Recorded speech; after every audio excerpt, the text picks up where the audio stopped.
Shoutout po sa ating lahat at your service, Mr. Wildlife TV. Please do support and subscribe. Walang iba po ang ama ng Kalingap, Kuya Val Santos Matubang, Boss Kalingap Rav, at ating Ina Vlogs. At please do support sa lahat po ng mga Kalingap charity vloggers or Kalingap partners. Once again, at your service, Mr. Wildlife TV, your Mr. Goodbye.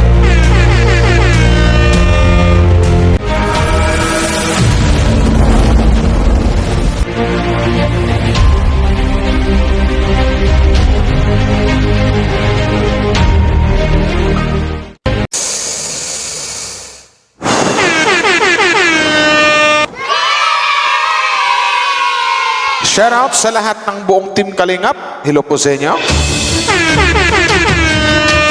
So ito na guys, no? Another reaction po ang gawin natin ngayon about dito sa mga nangyayari sa ating mga kapaligiran. Pero bago tayo magsimula guys, nais ko lang po magpasalamat sa lahat po ng mga Team Kalingap fans. Jungkar fans, Danjoy fans, and Edsi fans, sa lahat po na nag-subscribe sa akin. Maraming salamat po sa nanonood at sa mga, lalong-lalo na po, maraming salamat po sa mga nag-like and share. So bago tayo magsimula guys, suportahan po natin ang buong Team Kalingap, Kuya Val Santos Matubang, Boss Kalingap Rab, and Ate Ina Vlogs. So yun na nga.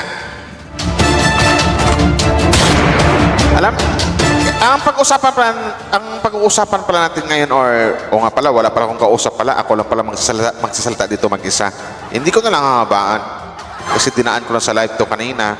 So ngayon na lang, about kasi dito sa issue about kay Ido na talagang pinupukol for how many days na ba na laging pinupukol ng issue ang Kalingap Ido. So sa akin lang, masasabi ko lang about dito sa mga pangyayari. Andun na yung kumbaga, EDSI to di ba? EDSI Love Team. Andun na yung sinubok talaga. Sinubok ng panahon ng EDSI or sinubok ng kung gaano ba katatag or kung gaano ba kasulit ang mga EDSI supporters or ang EDSI Love Team. So yun na nga, andun na nga, lumabas yung mga video ganito ganyan na hindi na natin alam na ang sabi pa ng mga ibang reactor na ilang ulit na daw yun ina-upload o pinopost-post yung video na yun. Tapos which is matagal na daw yun. Yung video matagal na. So yun na nga, medyo matagal na yung video. So doon pa lang maiisip na natin eh. So bago nyo sana pinasi Ido, dapat inalam nyo muna lahat. Sino yung pala matagal yung video. So ibig sabihin, maiisip natin agad na may plano ang mga taong nagpakalat ng naturang video na siraan ang EDSI or siraan sa atin ang isang Kalingap Ido. So yun yun. Pero bago tayo magpatuloy guys, tika lang. Parang namumutla yung labi ko. Diyan lang, no?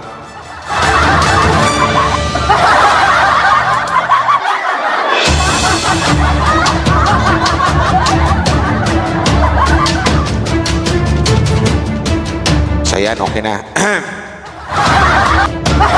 So yun na nga, ipagpatuloy natin. Ayun na nga, ang alam ko, matagal na yung video na yun, mga narinig-rinig ko. So, ang inisip ko naman, bakit ngayon lang nilabas? Anong mayroon? Anong motibo? Anong rason? Anong basihan? Bakit ngayon lang nilabas? So, sumagi agad sa isip ko na parang may plano sila na siraan ng EDSI, lalong-lalo ang isang Kalingap Ido. Yun na yun. Kasi, ikaw pagpatayin, mapunta tayo sa video. Diba? Doon sa video, mga kumalat ng video ngayon, which is sinasabi niya na si Kalingap Ido daw at saka si letter M. Nung napanood ko na yung naturang video, sabi ko, wala namang kabas-bas dito. Bakit binasi si Kalingap Ido? Anong meron dito? Na talagang ang bukod ng ginawa lang katayo, nanood, nakinig doon sa kinanta ni Glock 9 na nanamdam ko itubig. Diba yung mga ganon? Sa isip ko, bakit pinapasya? Anong mali dito? Kasi yun pala, ang dami nagsasabi na may mga fans na nagsisilos. So, nang dahil lang ba doon, magsalita na kinang hindi kaya-aya o hindi ka nais-nais sa isang Kalingap Ido? Na, for me, maling-mali pa kasi doon pa mismo sa live ni Kalingap Rap. Di ba? Tama bang gawain yun sa mga fans na doon nyo i-bash ang Kalingap Ido? Doon pa mismo sa live ni Kalingap Rap, na mismo si Kalingap Rap talagang nagulat din. Huwag naman po sana ganon. Kasi kung balikan natin ang video, wala namang ginawang masama doon si Kalingap Ido. Wala akong makitang bakit ibabas. Kung saan ako nakaakbay o kung nakayakap, siguro makitaan ko pa ng butas na pwede mabas dito si Ido. Pero wala, tama nakatayo lang. Nakikinig, nanood, kay Glock 9, pero nabas. Kasi yun na nga, nagpadala kayo.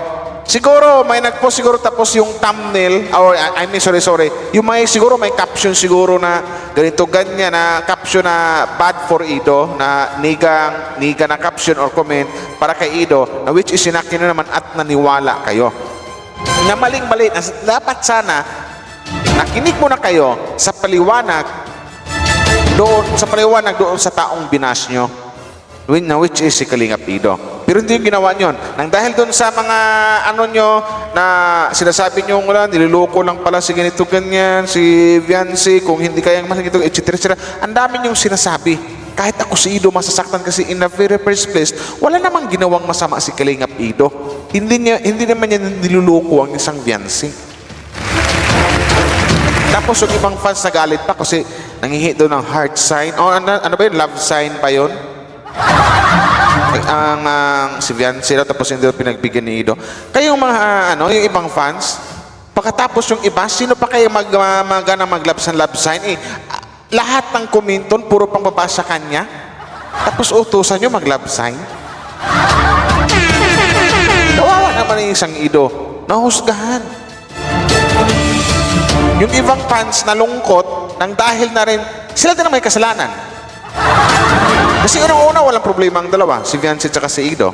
Yung ibang fans, ang dahil sa mga takbo ng isip nila na si Ido, Kisyo, ganito, ganyan, etc., nalungkot sila. So bakit sila nalungkot? Nang dahil na rin sa mga pinag-iisip nilang hindi kaya-aya o hindi maganda sa isang Kalingap Ido. Na in the very first place, ulitin ko, wala namang ginawang masama kung ang pagbasihan natin ng video. Diba? Sabihin nyo agad, loko, to ganyan, ang pagpipiansi, etc. Bakit ganon? Dapat, nakinig ka dun sa explanation ng isang Kalingap Ido.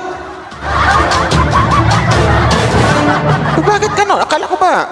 Kasi may mga fans kasi na pagdating sa mga itong issue, sa mga pagsubok. Kasi ang, wait lang ha, may mga kasi, may something like na nagito mangyari. May mga fans kasi ng habol-kilig lang.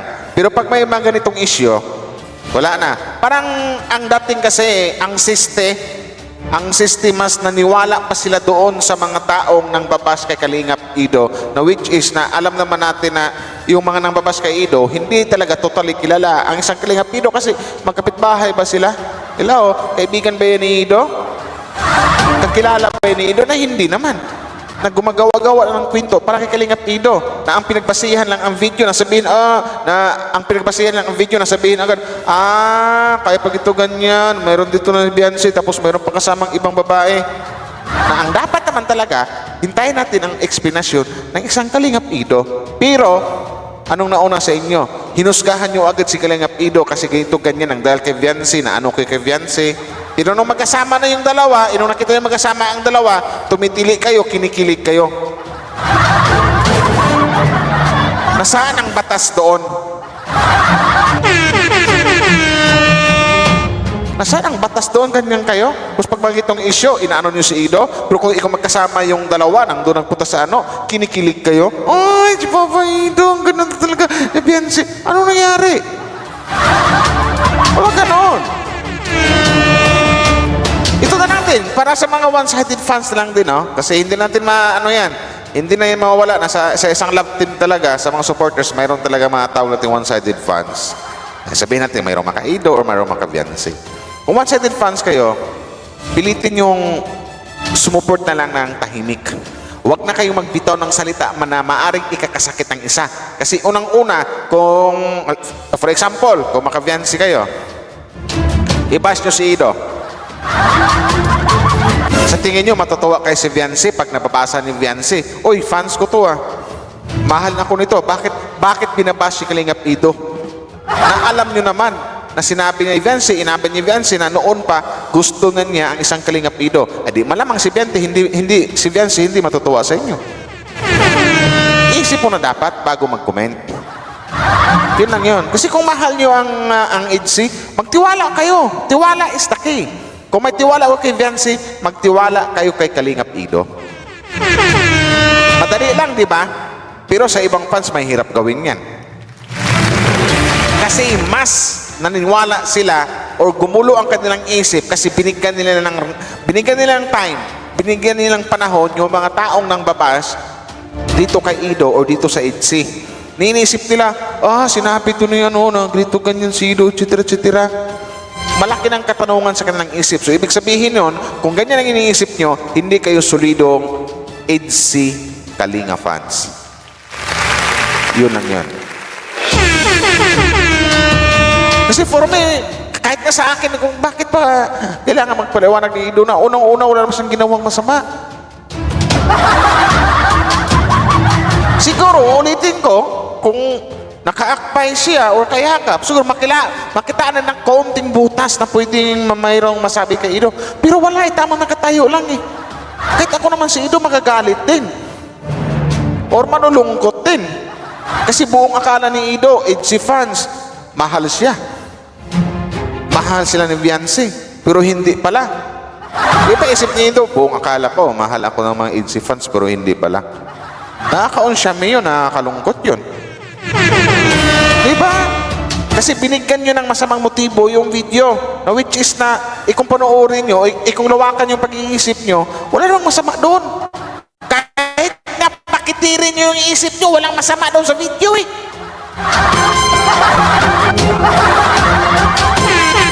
Diba? Pero bakit kayo ganun kay Ido? Kung magkasama yung dalawa, kinikilig kayo. Tapos pag may magitong pagsubok, mga isyo, laglag agad. Si Ido kasi ito ganyan. Huwag na ganun. Kung one-sided fans kayo, manahimik na lang kayo. Sumuporta na lang kayo ng tahimik. Huwag na kayo magsalita ng hindi ka nais-nais o hindi kaya aya dito sa taong ayaw nyo para hindi ka na kayo makakasakit. Nakakasakit na kayo sa isa, mas dito sa partner niya, mas lalo nyo pa, ito yung mas nasaktan sa mga pinagsasabi nyo. Kasi feel ko, hindi nasaktan si Viancy doon sa video na yon. Feel ko lang, hindi nasaktan. Alam ko kung saan nasaktan si Viancy sa mga oras na yon. Doon sa mga comment, doon sa pangbabas sa isang Kalingap Ido. Yun lang. Kung mahal nyo ang Idsi, magtiwala ka sa dalawa. Yun lang yun. Kasi kaya nga Idsi. Pag sinabing Idsi, dalawang tao ang nakaano dyan. Si Ido at saka si Viancy. Yun lang yun. Huwag na Diyos ko po. Walang basihan. Bakit na ba si Ido ng ganyan? Wala namang ginawang masama. My God. Okay naman yung dalawa. Walang problema. Ang nagka-problema yung ibang mga fans. Kasi nga, may mga ibang mga Idsi fans na nakikinig o naniwala dito sa mga taong gumagawa ng kwento o istorya o sa mga taong baser o nang babas dito kay Ido o dito sa Idsi. Kasi kung solid Idsi ka, wala kang papakinggan. Kundi ang mismong Idsi lang or upload dito sa Kalingap Rab o dito sa Team Kalingap. Ganun lang kasimple. Mahal nyo ang Idsi, focus ka sa Idsi. Huwag nyo nang pansinin yung mga taong naninira. Yun lang yun. Kasi pag solido ka, nakatutok ka lang sa kanila eh. Kung solid fans ka eh, kung mahal mo ang Idsi, mahal mo ang Kalingap, nakatutok ka lang eh. Diba? Pinasaya na kayo, pinakilig na kayo, tapos pagdating sa mga itong issue, labnaw pala ang suporta nyo sa Idsi, hindi pala solido. Yun lang yun guys. Basta about sa video masasabi ko, walang mali doon. Walang mali talaga.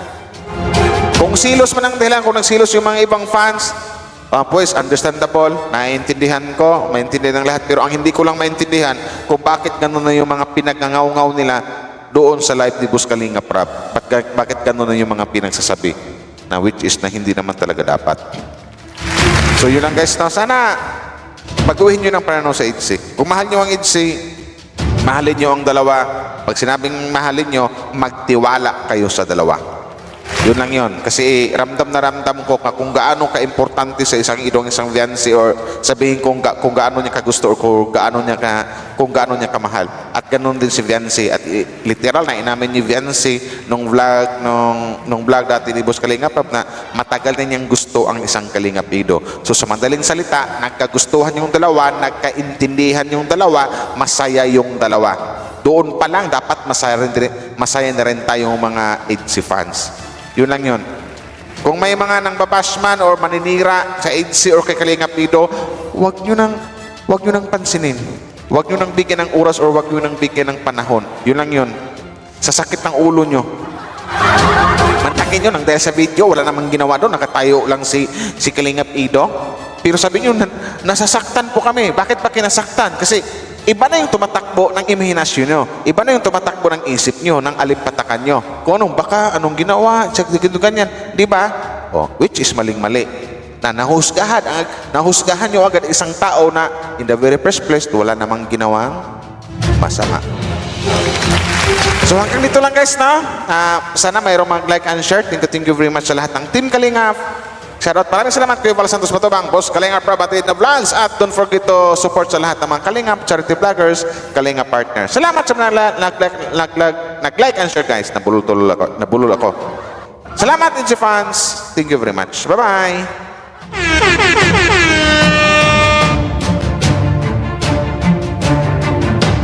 Wow Live TV.